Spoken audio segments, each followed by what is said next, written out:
Hey guys, and welcome back to the channel. So today I'm talking about potential contenders for Game of the Year. There are so many contenders, but I'm going to be narrowing it down to my top 3, which is Spider-Man, Red Dead Redemption 2 and God of War. However, I will cover Red Dead Redemption 2 and Spider-Man in later videos. For now, we're just going to talk about God of War. Having not played the previous games, I was nervous to pick this game up, mainly because I obviously didn't know the backstory and I was worried that it would affect my ability to commentate on the game. However, after a bit of research I felt comfortable, and God of War has a different enough story that you don't really need to play the other games to know what's going on in this one. In a way, it's sort of a bonus if you don't know anything, because you relate to Atreus a lot more, as Atreus also has no idea of Kratos' past and his powers and his bloodline. So in a way, you're sort of like Atreus in the situation. God of War excels in all the aspects of what makes a great game. An amazing story, beautiful graphics, intense combat, intricate puzzle solving, and an antagonist you really want to beat the shit out of. Let's start off with the story. Instead of the usual storyline in the God of War games, where it's all about Kratos versus the gods, this game focuses a lot on the relationship between Kratos and his son as they embark on a journey to fulfill his wife's last wish. This adds a lot of emotion and humour to the game, as you see Atreus unable to understand why Kratos struggles to be an attentive father.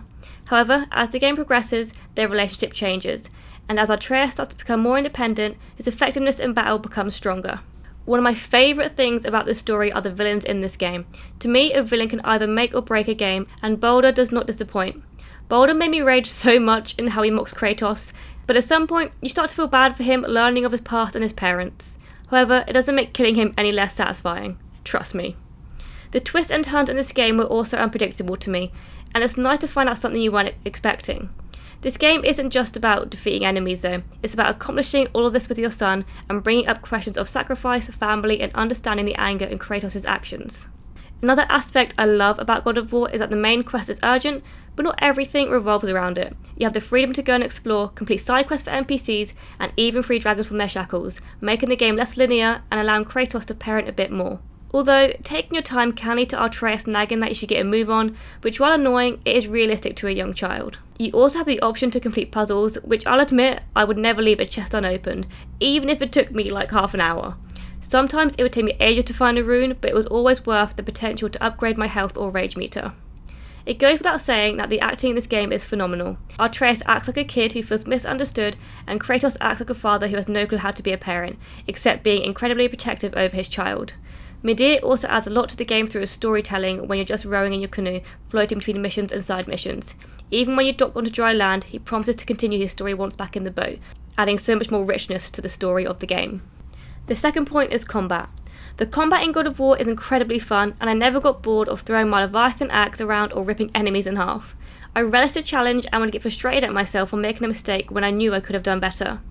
The lack of boredom can be particularly put down to the upgrade system in the game, which once fully upgraded ends up with Kratos being ridiculously powerful. Changing both your combat and runic moves keeps combat interesting and personalised to how you play, leading to endless possibilities. I loved how the runic moves were so simple in the press of 1 or 2 buttons instead of a difficult combination.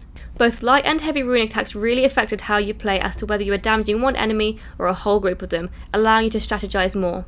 All of these moves may seem complicated, but they are necessary to taking down the enemies who so badly want to kill you. They honestly do not give up. Once you get the hang of it, you wonder how you ever played games with such basic attacks. You can really feel the weight behind each hit and parry, and when you get a combo going, it feels so satisfying. This means combat always feels intense, complex, and rewarding.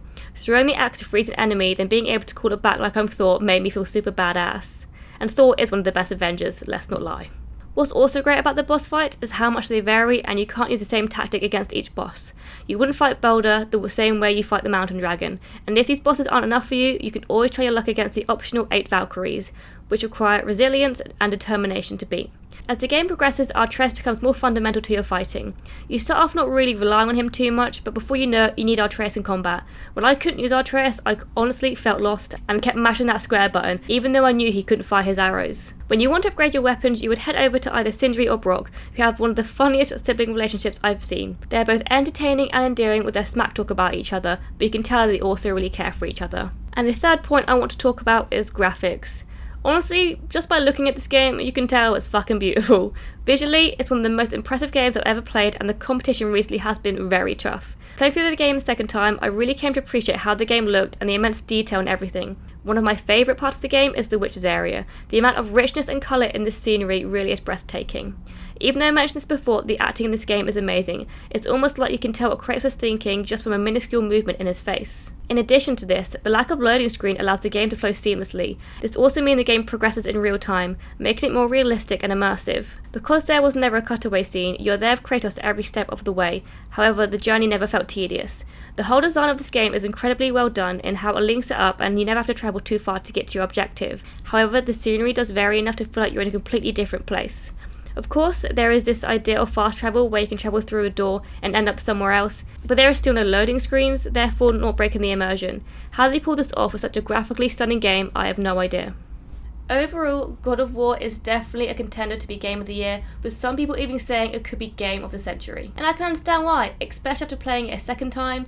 Playing it through a second time, you realise a lot more about the game and you can appreciate its true beauty. I honestly can't point out a flaw in this game or a point in it where I was really bored of it or there's an issue with the storyline. I loved every aspect of God of War. This game had me hooked as soon as I pressed start, but before I decided it being Game of the Year, I really want to go back and review the other contenders, which I will do in later videos. But what do you guys think? Do you think God of War should be Game of the Year? And if so, why? And if not, what is your Game of the Year? Thank you guys so much for watching. If you enjoyed this video, remember to smash that like button and hit subscribe. We're almost at 100k, so I'd really appreciate that if you could. And I'll see you guys in the next video.